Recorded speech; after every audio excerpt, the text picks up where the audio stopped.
Copaganda narrowly constrains what we think of as threats to our well-being, to make us think that those very particular crimes that police enforce are constantly increasing.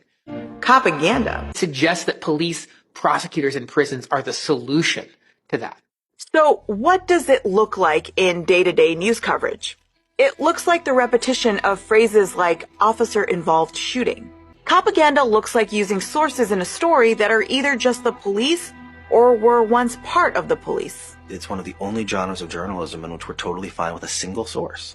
And we take that information and apply no pressure to it, despite the fact that we know that police very often just get basic facts from. And if they talk to an expert, it's often someone who used to be a cop or used to be a prosecutor, but very, very rarely do they include critical perspectives. And if they do include critical perspectives, they'll be buried at the bottom of an article. There's also how victims of police violence are reported on versus the police perpetrators of that violence. Since the George Floyd protest erupted, there was an obsession with the slogan, defund the police, a summary of a policy meant to take funds from bloated police budgets and put them toward mental health and social work services.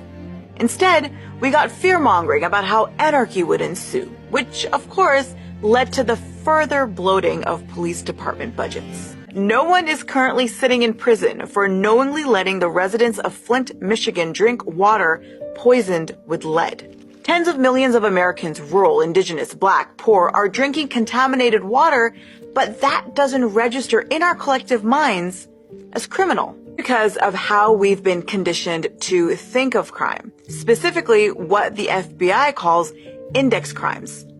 These 8 crimes, which the FBI argues are the most common crimes, have annual data collected on them, meaning they're the ones we know and hear about the most. And so crime like auto theft, homicide, rape is an individual occurrence. That's how we end up thinking about crime. We don't think about systems or infrastructures of finance, housing, public health when we think about crime. We don't think about detrimental policies that create conditions that lead to those smaller crimes. We don't think about how the crime we hear the most about is the crime committed mainly by those from disadvantaged communities when there's no shortage of it in richer and more powerful segments of American society.